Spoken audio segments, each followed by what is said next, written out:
How's it going, everyone? It's Ben Foggins Media Corner back again with a brand new video for today. Welcome back to another movie review, aka After I Saw. This time for this new episode for this series, this is going to be my review on the 2024 monster film. And this is the sequel to the 2021 film, while also being the fifth installment of this franchise that was created back in 2014. And that is Godzilla X Kong: The New Empire.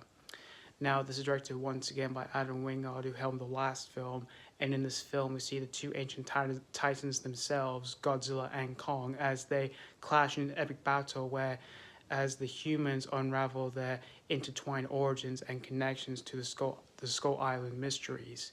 So that's pretty much the story of Godzilla X Kong: The New Empire. Now, I really enjoyed the last movie, Godzilla vs. Kong. I didn't love it, but I had a really good time with the movie. And when it comes to the whole MonsterVerse franchise, I really enjoyed Gareth Edwards' Godzilla as well as Kong Skull Island. But for Godzilla King of the Monsters, as I mentioned before in my review of the last film, I think the movie's just overall just fine.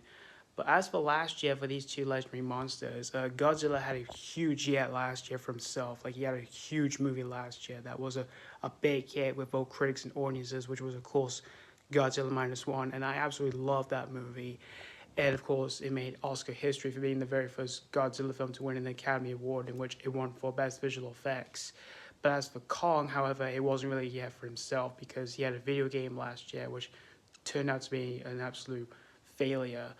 But as for me going into this movie, I was looking forward to it, since I did enjoy the last film, and I even did rewatch the last film in preparation for this. And I was surprised to see the cast from the last film coming back to this film, you know, Rebecca Hall and Tyree and all that. And I was really surprised that Dan Stevens was going to be in this movie, which some of you may know him from various things like Downton Abbey, The Gas, which he actually was with Wingard for that film. So that was pretty interesting to see them two work together in this movie.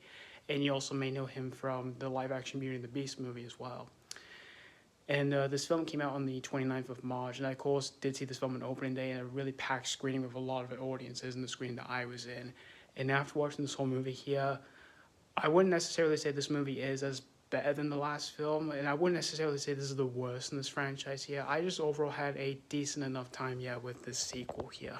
In terms of the action scenes in this movie here, they were really epic and yet fun to watch here, in terms of these two monsters fighting some other monsters or creatures that are in this movie here. And they were well directed here by Wingard, who directed this film.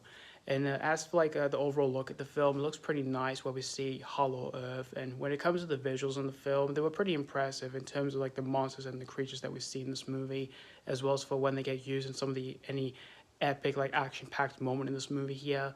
And as for the overall story for the film, I kind of felt wasn't that fresh here, because there are some subplots in the film here that I kind of felt were uninteresting with some of the human characters here, which there are a few that I did find myself uninterested with. And while there are a few of them I don't mind in the film, you've got Rebecca Hall's character, who has this connection with the young girl from the last film, Gia, who communicates with Kong in the film, in which when it comes to some of those moments in this film, they were pretty interesting to watch, And as for their performances in the film, Rebecca Hall does a solid job for her performance in this film, as well as with Tyree, who's also pretty funny in the movie.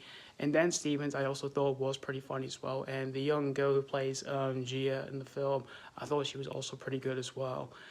And as for the first few minutes of the film, I kind of felt was a bit slow, where it does catch up from some of the events that we've seen in the last film here and all that, where it gives us information about the last few films and all that. But it does manage to pick itself up once we get to Hollow Earth and all that. And there are also times, I forgot to mention, for some subplots in the film, there are times where the film cuts back to Kong, and it mostly focuses on Kong and all that. But as for Godzilla himself, he is in the movie, but not a whole lot and all that. But don't worry, there are amount of monsters and creatures that we see in this film here, especially when we get to some epic action-packed moment in this film here. But overall, in the end, guys, Godzilla X Kong: The New Empire, I thought this was just overall a decent sequel to a really big hit from 2021. And if you're overall a huge fan of the last film, or if you're just an overall huge fan of either Godzilla or Kong, or this franchise, I can definitely say this would definitely be a good popcorn treat for yourselves. So that's pretty much all I have to say about Godzilla X Kong: The New Empire. I'm going to give Godzilla X Kong: The New Empire 3 out of 5. as I said before, I thought this was just overall a decent sequel here. And like I said, there were a few things I did find myself enjoying with this movie along the way here. But for everything else that was surrounding this whole film here, did leave me a bit disappointed here as I was watching this film from beginning to end here. But anyway, thank you guys so much for watching for my AK After I Saw review on Godzilla X Kong the New Empire. And let me know what you think of the sequel, if you've seen this already or if you just recently checked this out. Did you have a blast with this or are you very disappointed with this?